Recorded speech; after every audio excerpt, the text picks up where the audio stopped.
그 현대화된 조선이 바로 조선민주주의 인민공화국이에요. 그리고 그 체제를 부러워하는 사람들이 지금 청와대에 앉아있는 사람들 같아요. 한번 권력을 잡기만 하면 그 권력이란 국가와 국민을 위해서 사용하는 도구가 아니고 자기 집안을 대대로 잘 먹고 잘 살게 만드는 부의 축적의 도구. 예? 그게 전 근대적인 우리의 정치 문화였거든요. 지금 그렇게 해왔잖아요. 그리고 그렇게 해간다는 거 아니에요. 그러면서 우리 민족의 운명은 우리 스스로 결정하겠다. 이거 아니에요.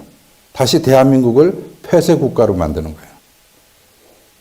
우리가 얼마나 오랫동안 폐쇄됐냐? 여러분, 세월호 사고가 아직도 우리는 생경하고 이 사회에서는 아직 합의가 안 된 사건입니다. 올 초에 인천 영흥도에 낚시어선이 한 척 뒤집어져 가지고 몇 분이 사망하고 몇 명은 살아나왔어요. 그때도 언론 매스컴이 난리를 쳤어요. 왜? 언론 매스컴들이 바다를 잘 몰라요. 사실은. 그 사고 나면 왜 빨리 안 갔냐고 이제 해경들을 다그쳐요. 바다를 왜 모르냐? 육지만 살았거든요. 근 500년 동안. 조선 왕조 500년 동안은요, 해금 정책을 해서 바다에 못 나가게 했어요. 수평선 밖으로 나가면 안 돼요. 그러니까 바닷가 앞에서 조그만 낚시질을 하거나 하는 건 돼도 배를 타고 멀리 못 나갔어요. 그게 1, 20년이 아니고 500년. 해방 전에 일제가 우리나라에 왔을 때까지 제주도도 조선시대 사람이 살았잖아요. 그죠? 제주 목사 해가지고 전라도에 속해가지고 전라도에서 파견 나가서 거기서 사령 포도청도 있었고 통치했단 말이에요. 그 제주도의 주 산업이 무엇이었을까요? 여러분 제주도 다 가보셨잖아요. 그 척박한 땅이에요. 화산섬이에요. 그죠? 돌덩어리예요. 근데 그 제주도에 500년 동안 어업이 없었어요. 믿어지세요? 그 척박한 땅에서 땅을 갈아가지고 밭에서 작물을 키워서 먹고 살았어요. 고구마. 특히. 예. 왜? 바다 못 나가게 했다니까요. 일제가 왔을 때 맨날 일본인들이 한국의 농민들을 수탈했다고 하지만 그건 좀 과장되고 거짓말이에요. 일본이 한국을 병탄할 때 굉장히 머리 좋게 합리적으로 했어요. 이 조선이라는 땅이 근대화되지 않으니까 근대적인 법제도를 딱 가르쳐 줬어요. 그래서 농민들이 쌀을 가지고 있어? 그러면 우리가 그 쌀이 필요해? 그럴 때는 과거처럼 갖고 와 해가지고 긁어가는 게 아니고 수매 공고를 탁 낸다. 그러면 농민들은 수매 공고를 보고 준비를 해서 절차를 밟아갖고 오면 우리는 그 절차대로 검사해서 매겨진 가격대로 돈을 준다. 이런 식으로 절차를 다 만들어 놨어요. 당연히 조선 농민들이 부자가 되게는 절대 안 만들죠. 그러나 수탈은 아니란 말이에요. 강제로 뺏어가지는 않았단 말이에요. 예. 근데 진짜 수탈된 게 있어요. 그게 뭐냐? 우리 한반도에 있었던 어족 자원들은 죄다 수탈됐어요. 그럴 수밖에 없는 게 조선시대 업 제대로 안 했는데요. 우리 어구가 그렇게 많이 발달한 게 없어요. 그러니 일본 입장에서는 야 이게 뭐냐 해가지고 와서 그냥 내리 긁었어요. 어촌에서 사용하는 말 중에 고대구리라는 말이 있어요. 고대구리. 그게 뭐냐면요. 일본인들이 일제 때 와가지고 이제 우리나라 남해, 서해에서 주로 했어요. 이렇게 굉장히 큰 직사각형을 생각해 보세요. 이 직사각형 뒤로 여러분 여성들의 그 긴 스타킹처럼 그물이 그렇게 길게 붙어 있는데 그물코가 굉장히 작아요. 그리고 이 그물은 맨 밑바닥이 바다의 바닥을 닿아요. 배가 양쪽에서 이렇게 해가지고 이 긴 사각형을 끌어가면 바닷속은 어떻게 되느냐? 완전히 초토화됩니다.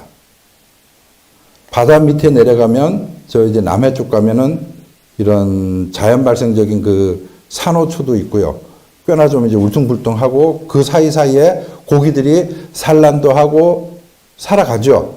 근데 이 고대굴이 어망이 한번 휩쓸고 지나가면 완전히 그냥 살아있는 게 없는 정도예요. 어족자원의 씨가 말라지는 거죠. 그 일본 시대, 일제시대, 일본인들이 우리나라 바다에서 맨날 그랬어요. 이 바다 누가 찾아냈냐? 1952년 1월 18일 이승만 대통령. 그 전쟁 중에 일본에게 우리 바다 해가지고 그어낸 거예요. 그 당시에 연하는 그 경제 수역이 각 나라마다 공통적으로 3마일이었어요.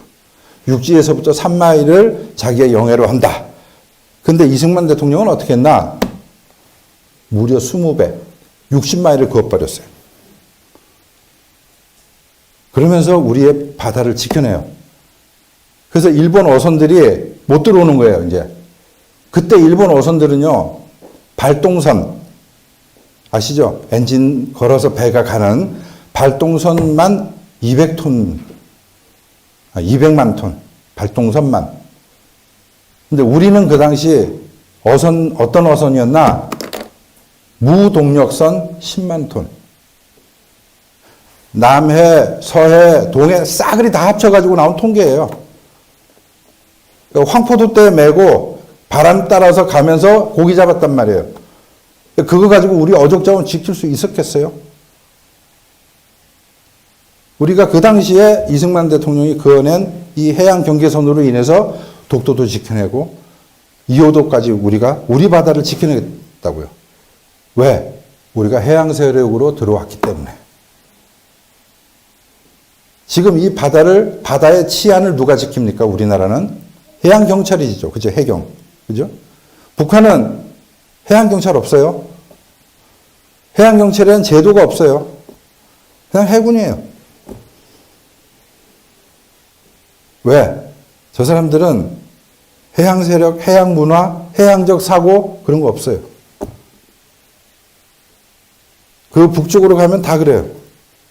그러다 보니까 우리 스스로 결정한다는 민족 자주의 원칙, 이게 얼마나 그들 중심의 사고인지 여러분 감이 잡힐 거예요. 그리고 여기에 합의하는 순간 우리는 뭐냐? 우리 해양 세력에서 이탈하겠다는 얘기나 마찬가지예요. 또 이런 말도 있죠. 뭐 민간 교류와 협력을 원만히 보장하기 위하여. 앞으로 그래서 유엔 제재를 뚫자는 얘기예요. 유엔 제재 좀 그만하게 만들자. 그래갖고 뭐 민족적 화해와 단합의 분위기를 고쳐 나가기 위해서 뭘 하자. 앞으로 이제 DMZ를 걸고 쇼가 많이 벌어질 거예요. 그죠? DMZ 탐방, 또 DMZ 횡단, DMZ 걷기 대회. 충분히 나오겠죠. 또 남북 화해를 위한 어쩌고저쩌고, 또 평화 기원 무슨 축제, 무궁무진하게 나올 거예요. 이런 이벤트들. 근데 저는 어제부터 오늘까지 이렇게 그 시내를 이렇게 훑어보고 사람들 얘기를 들어보면 아, 많이 면역이 됐구나, 이제. 옛날 같으면 여기에 많이 들떠 계시는 분들도 생기었는데 이제는 별로 그런 분은 안 계시고 오히려 비관적으로 예측하시는 분도 있어요. 그럼에도 불구하고 아직도 희망 갖고 계시는 분들도 있어요.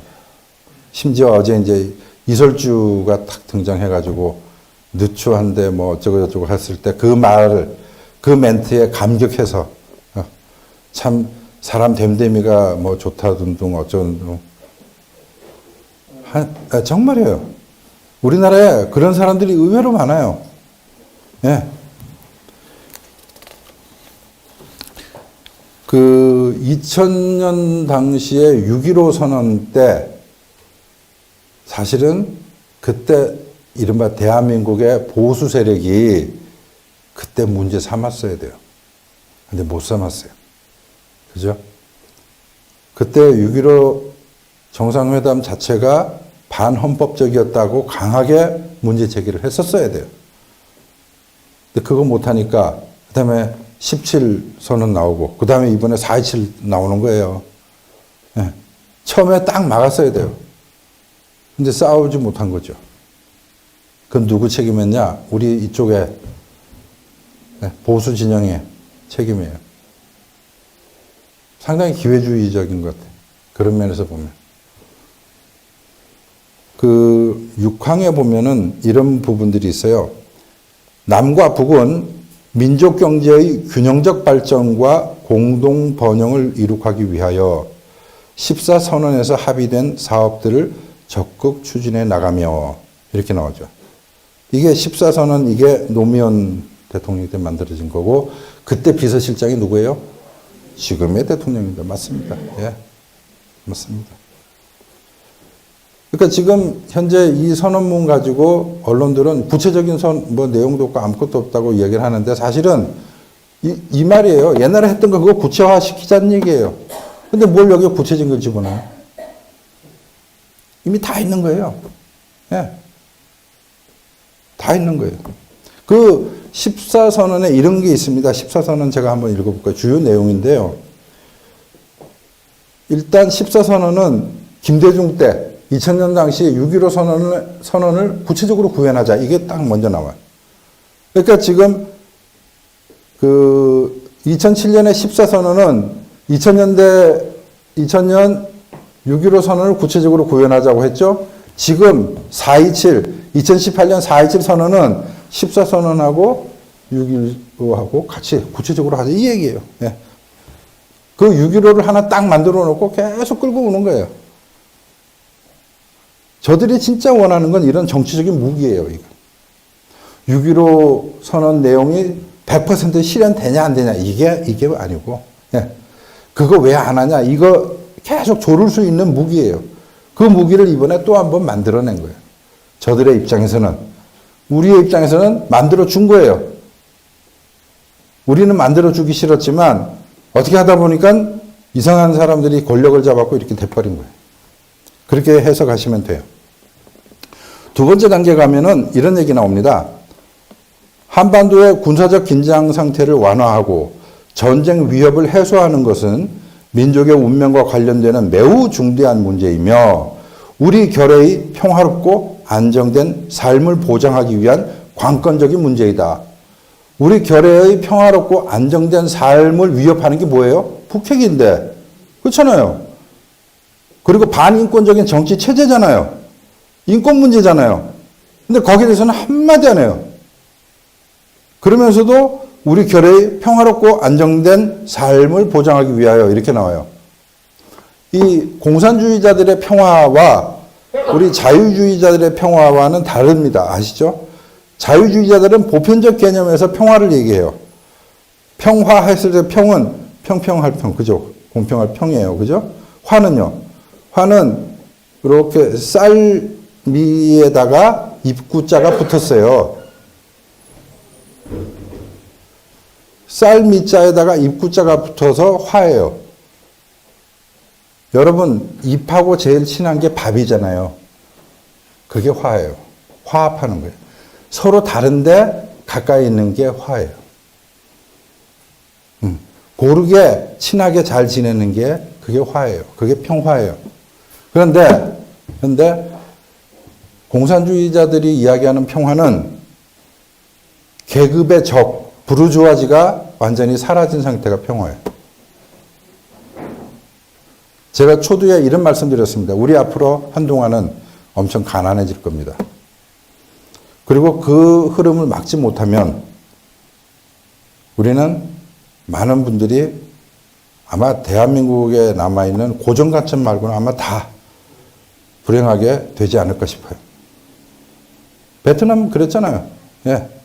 서로 다른 이질적인 체제가 공산주의를 중심으로 해서 통합이 돼버리고 나면 나머지 쪽에 있던 사람들은 살아남지를 못해요. 살려둘 수가 없는 체제예요, 사실은.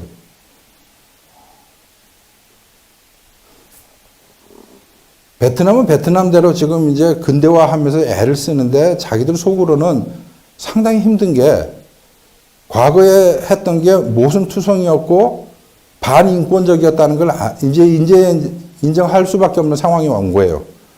예. 옛날에는 월남만 잡아먹고 나서 이제 모든 시대가 그 상태에서 멈춰갖고 거기서 자기네들끼리 대대로 잘 먹고 잘 살면 되는 줄 알았는데 시대가 지나면서 자기들도 이 세계 무역 흐름에 같이 동참해가지고 국제화 되다 보니까, 그죠? 보편적인 가치를 받아들이다 보니까 옛날에 호주명 때 얼마나 많은 무고한 사람들을 죽였는지 나온단 말이에요. 자기도 덮고 싶어요. 그 얘기 안 했으면 좋겠어요. 근데 한국의 대통령이라는 사람이 뛰고 오더니 사과한대요. 참 곤란해지는 거예요. 예? 사실은 진짜 이 세계인 앞에서 사과를 해야 되는 거는 베트남 통치자들인데, 예? 그 베트남 통치자들도 안단 말이에요, 지금. 꺼내기 싫어요. 예? 근데 지금 괜히 와가지고 예? 속을 긁어놓으면서 이야기를 한단 말이죠. 자, 그런 상황에 있는데, 지금 현재 이 판문점 선언에서는 예? 세월이 어떻게 흘러가는지, 시대가 어떻게 흘러가는지 그런 개념이 없는 사람들이에요. 저 사람들 머릿속에 요즘 그 과학기술계에서 이야기하는 4차 혁명의 시대가 정치적으로 어떤 의미를 갖는지도 잘 모를 거예요. 안다면 뭐 두루킹 같이, 그죠? 댓글이나 조작하고 여론을 조작할 수 있는 시대가 오겠지라고 생각할 겁니다. 예. 그걸 여러분들이 이제 막아야 돼요. 막기 위해서 여러분들이 알고 싸울 준비를 하고 뭉쳐서 나가 싸워야 돼요. 남과 북은 지상과 해상, 공중을 비롯한 모든 공간에서 군사적 긴장과 충돌의 근원으로 되는 상대방에 대한 일체의 적대 행위를 전면 중지하기로 했다. 이 문장 나오잖아요. 상대방에 대한 일체의 적대 행위를 전면 중지하기로 했다. 이렇게 되려면 우리한테 뭘 요구하는 거냐? 훈련하지 말라는 거예요. 한미의 합동훈련 하지 말라는 얘기예요, 이게. 상대방에 대한 일체의 적대적 행위 안 한다 그랬잖아. 그러니 하지 마라고 얘기하는 거죠. 저쪽은요, 안 한다고 할 수 있어요. 저쪽은 얼마든지 무기를 감추고 과거부터 늘 그런 일을 해왔어요. 그리고 굳이 저쪽은 포격을 또 가할 이유가 없어요. 옛날에 한 두어 번 해가지고 충분히 약발이 먹혔다고 보거든요. 남조선 인민들이 겁을 먹었다. 그러니 이제는 지하당 활동을 하면 되지 공개적으로 비합법적인 전투 정면 이거 필요 없다라고 생각하는 사람들이에요. 근데 대한민국은 그런 역할을 하는 기관도 없을 뿐더러 의지도 없어요. 그죠? 기껏 이제 군대를 줄 세워놔가지고 저들의 남침을 막으려고 하는데 그거 하려면 훈련을 해야 될 거 아니에요. 새로운 무기체계가 있고 또 갓 들어온 신병들은 무기를 어떻게 조합적으로 다뤄가지고 이 훈련장에서 캠페인을 벌리는지 모르잖아요. 훈련해야 돼요. 근데 하지 말라는 거 아니에요. 자, 우리가 약속을 해버린 거예요. 그러면 우리는 뭐라고 사실은 대답했어야 되느냐? 일체의 적대적 행위를 전면 중지하기로 한다. 고로 북한도 가장 북한의 적대적인 대남 행위가 뭐예요? 당 강령이에요. 남조선 적화 통일이 당의 목표잖아요. 그죠? 그 남조선 적화 통일을 위해서 핵을 개발했잖아요. 그러니 정말 평화협정 맺으려면 니네 당 강령부터 고치고 하자라고 해야죠. 그죠? 당 강령 안 고쳐요. 지금까지 고친 적이 없어요. 예. 그러면서 평화하고 계속 가는 거예요. 그리고 나서 돌아서면 당 강령 가지고 자, 우리 당 강령대로 회의합시다. 해서 회의를 하면서 어떻게 하면 남조선을 적화할 수 있는지 의견 있으면 말해보시오 라고 하는 거예요. 저 세력은 그렇게 가는 거죠. 아이고 고맙습니다. 세상에 아이고 고맙습니다.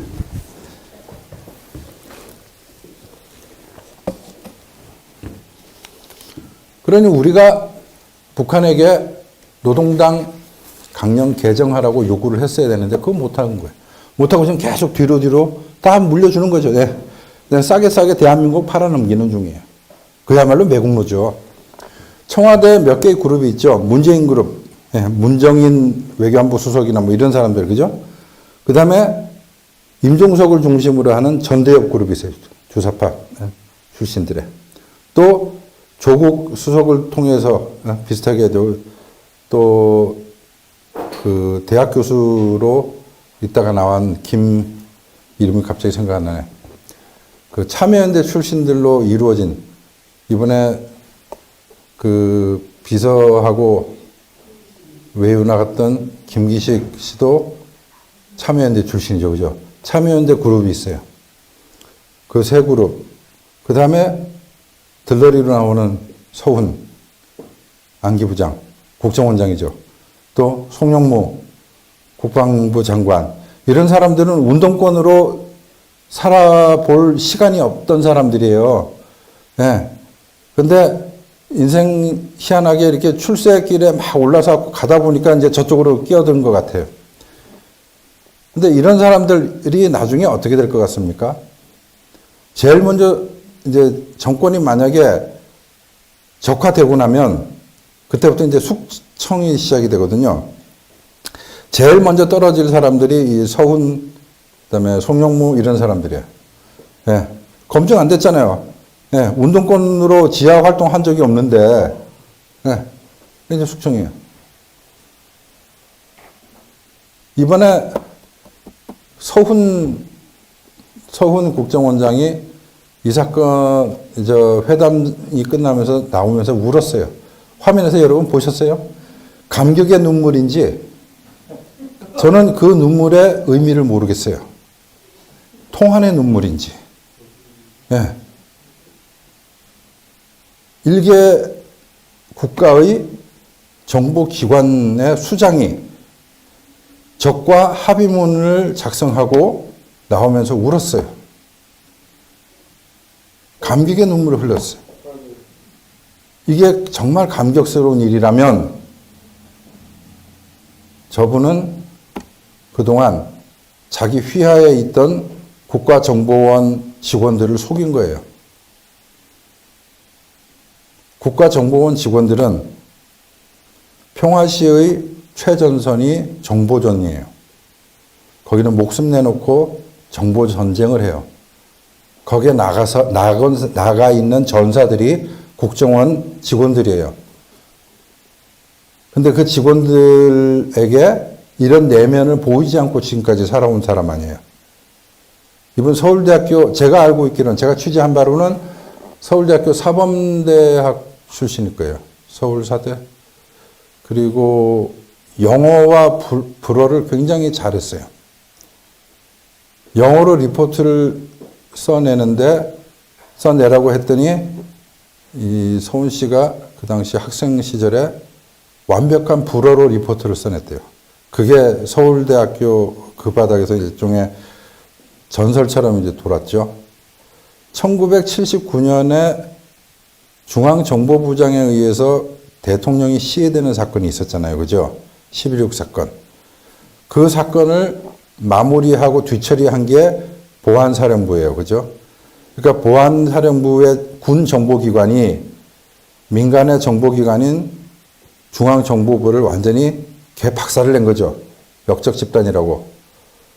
자, 그리고 나서 1980년 신군부가 등장하고 나서 그래도 국가정보원 안기부, 안전기획부를 해체는 못 시키고 계속 존속을 시키고 끌고 가야 되는데 사람들이 안 오잖아요. 그래서 그 당시에 특혜를 한번 줬었어요. 공채하면서. 어떤 특혜를 줬냐면 안전기획부에 채용되는 조건으로 채용돼서 5년 근무하면 병역 면제를 해줬어요. 그 기수에 서훈 씨가 들어갔어요. 그러니까 이분은 군대 안 갔어요. 제가 취재한 바로는 그래요. 군대 간 적이 없고 와서 주로 이제 국내 정치단 담당으로 자기 모교 이런 데서 뭐 작은 첩보 수집을 하다가 김영삼 대통령 때 우리가 캐도 사업을 하잖아요. 북한과 원자력 발전. 그때 이제 핵 문제 터지면서 핵 개발 안 하는 대신에 원자력 발전소 지어줄게 하면서 지어줬잖아요. 그죠? 저는 그 당시 기자였는데 취재를 했지만 기사로 못 쓴 이야기들이 참 많아요. 캐도가 사실은 사기예요. 왜 사기냐? 이런 게 있습니다. 한 국가의 발전, 그러니까 전기 소모량이 있어요. 전기 소모량이. 북한은 대한민국의 전기 소모량의 한 4분의 1밖에 안 돼요. 4분의 1, 5분의 1 정도밖에 안 돼요. 여러분, 당연하잖아요. 그죠? 우리 그런 사진 보셨죠? 깜깜한 밤에 인공위성에서 한반도를 찍은 사진을 보면 이 한반도의 남쪽 대한민국 영역은 전기불이 환하게 쳐져가지고 국토 전체가 보이는데 북한은 거의 안 보이잖아요. 그죠? 전기 소모량이 작아요. 우리가 5분의 1도 안 되는 거예요. 그죠? 그런데 거기에 캐도로 우리가 한국형 원자로를 지어준다 그랬어요. 발전소. 그죠? 그리고 들어갔단 말이에요. 한국형 원자력 발전소에 생산할 수 있는 전기의 생산량이 100만 메가와트짜리예요. 그러니까 배터리로 치면 뭐 100만 볼트짜리 배터리 하나를 끼워주는 거예요. 되겠어요? 근데 북한 전역은 그 당시에 900만 정도의 소모되는 전기 소모의 산업시설들을 갖고 있어서 전체의 9분의 1짜리가 되는 배터리가 들어오는 거예요. 이거는 전문가적인 영역에서 보면 이거는 채산성이 안 맞아요. 저 배터리는 제대로 못 써요. 왜? 보통 전체 소모량의 한 30분의 1, 그보다 더 작은 발전소가 지어져야 되는 거예요. 너무 크면 과부하가 걸려요. 예. 그러니까 발전소를 지어놓고 풀 가동해야 코스트가 다운되는데, 예. 풀 가동하면 이놈의 전기를 쓸 데가 없는 거예요. 그래, 어떻게? 다운시켜야 돼요. 더군다나, 연료 교체할 때는 꺼야 되잖아요.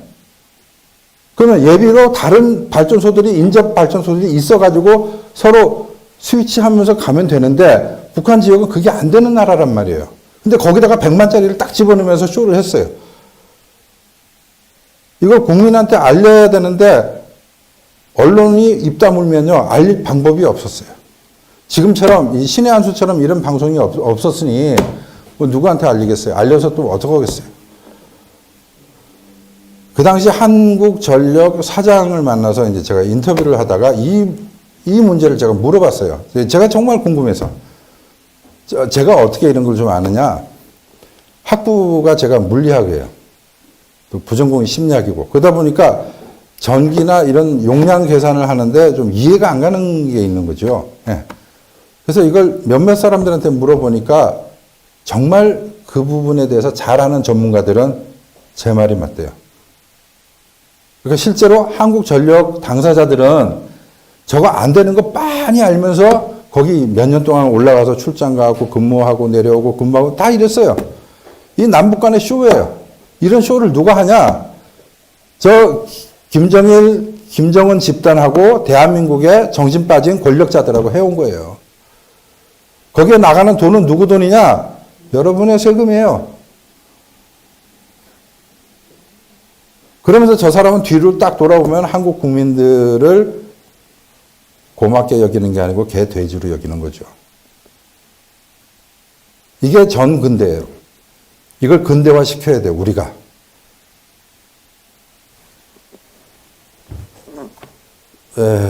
그러면서 이제 이 종전선언을 해버리는 상황인데 지금 일체의 적대 행위를 전면 중지하기로 한다. 종전선언이나 마찬가지죠. 적대 행위 하지 말자 하는 게 전쟁 끝 하는 얘기 아니에요. 그죠? 종전선언 하는데 미군 니네는 뭐 하냐? 사드는 왜 배치하냐? 이렇게 나올 거 아니에요. 이렇게 나오면 반미 집회 나오잖아요. 그죠?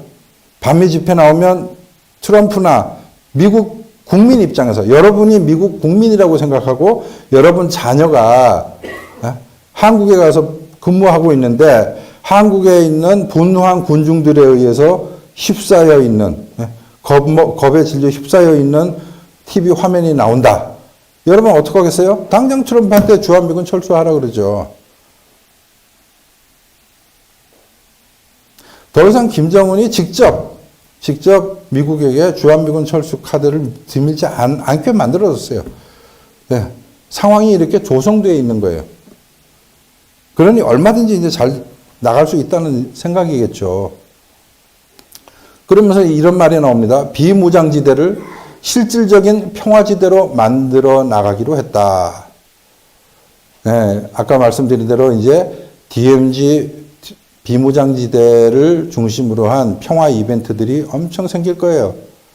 저는 84년부터 86년 사이에 거기에서 수색정찰과 매복을 몇 번씩 했는데 지금도 저는 좀 두려운 부분이 그 DMZ 안에 가면 남북한 군사 분계선이 정말 있어요. 한 몇십 년 전에 그어놓은 철조망이 있어요. 노깃은. 그 철조망 넘으면 이제 완전 북이죠. 근데 양쪽으로 2km씩 무장을 안 하기로 했어요. 거기는 DMZ가요. Militarized Zone이에요. 무장이 안 돼 있는 지역이에요. 그러니까 그 지역은 군인이 들어가면 안 돼요. 저 군인이었는데 어떻게 들어가냐? 군인 신분이 아니고 경찰 신분이에요. 그래서 여기 들어갈 때 완장을 차는데 DMZ 폴리스예요. 민정경찰이라고 들어보셨죠? 네, 민정경찰. 네. 그 직함이 뭐냐? DMZ의 내부에서 수색정찰을 하는 사람들. 그게 민정경찰이에요. 또는 DMZ 폴리스예요. 미군하고 저는 이제 그런 완장을 차고 그 안에서 작전 임무를 수행하는데 저는 지금도 생각나는 게 작전 지역에 들어가기 전에 보통 한 17시간 가량 예행 연습하고 잠도 못 자죠. 예행 연습하고 준비물 군장 검사하고 또 숙지하고 이러면서 계속 시험 치고 반복하고 시험 치고 반복하고 해요. 외워야 할 내용들이 숫자들이 부지기수예요. 그걸 다 외우고 이제 나중에 최종적으로 테스트에 합격하면 군장 검사에 합격하면 이제 투입 들어가는 거예요. 들어가는데 어떤 걸 외우냐면 지도에 저희가 그날 수색정찰 해야 될 지도 섹터에 지뢰지대가 어디에 있고 어디는 안전지대 이게 머릿속에 숙지돼야 돼요. 맨날 이것만 보고 못 가거든요. 근데 한 번은 가다가 보니까 지형이 지도에서 본 거하고 약간 달라졌어요. 비가 많이 와가지고. 그래서 지뢰지대가 어딨나고 한참 찾았어요. 이렇게 돌면서. 찾는데 보니까 지뢰 표시는요, 이렇게 역삼각형으로 해서 철조망에 달아놔요. 그 영어로 mines 밑에 지뢰 이렇게 써놨어요. 그리고 이제 보이게 만들어서 접근하지 못하게. 근데 하다 보니까 어느 녹슨 철조망에 이렇게 비스듬하게 지뢰 표지판이 있는데 뒤집어져 있는 거예요. 뭐예요? 저희가 지뢰지대 안에 들어왔던 거예요. 허물어져 가지고 지형이 약간 변하니까 지뢰지대를 모르고 그냥 지나가는 거죠. 저 안에 지뢰는 참 많을 거예요. 그동안 지뢰 사고가 그나마 덜 난 건 비무장지대로 사람들의 접근을 최대한 차단했기 때문에 그래요. 근데 지금 그 문제를 해결하지 않으면 뭐 불도저로 지뢰를 다 걷어내든지 하지 않으면 안전은 보장할 수 없죠. 근데도 불구하고 이제 DMZ 안에서 무슨 행사를 한다고 난리 할 겁니다. 그러다가 어떤 안전사고가 나면 명분이죠. 남북 평화를 위해서 조용히 그 안전사고는 땅에 묻히겠죠. 그죠? 항상 대한민국은 그랬어요. 어떤 사고가 나든 정치적 명분하고 합세하면 피해자가 희생자가 되고, 거액의 보상금도 타고, 그러다가 정치적인 명분과 맞지 않으면 진짜 희생인데도 불구하고 거의 개값 수준이죠. 지금 DMZ에서 지뢰 수색을 하다가 다리를 절단당한 병사에게 지급된 보상금이 제 기억으로 800만 원인가요?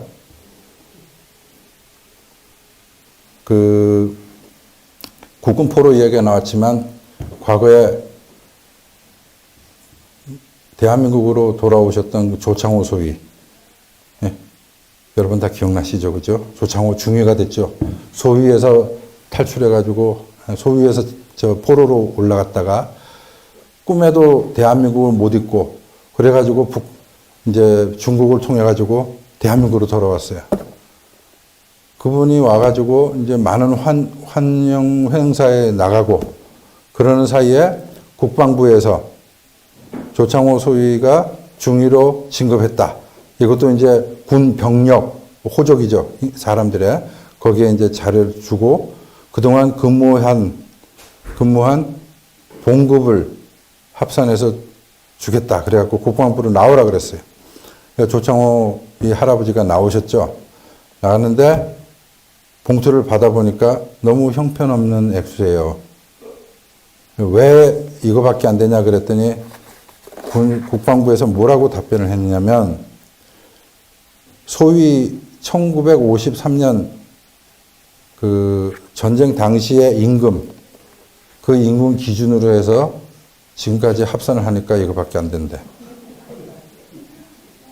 그래서 그 조창호 할아버지가 그 앞에서 그 봉투를 집어 던졌어요. 그러는 사이에 5.18 보상금 계속 주죠. 또 과거에 공산주의 운동을 한 사람이 독립운동가이므로 또 3대째까지 많은 보상을 주지요. 그러니까 이 지구상에서 다른 나라라고 하고 이 대한민국을 보면 참 이해하기 힘든, 좀 심하게 표현하면 정신이 썩은 나라 아니냐 싶을 거예요. 그러니까 지금 김정은이나 3대째 먹을 거 안 먹고 입을 거 안 입고 쓸 거 안 쓰면서 3대째 노력해 온 게 대남혁명이에요. 그거 하나 인정해야 돼요.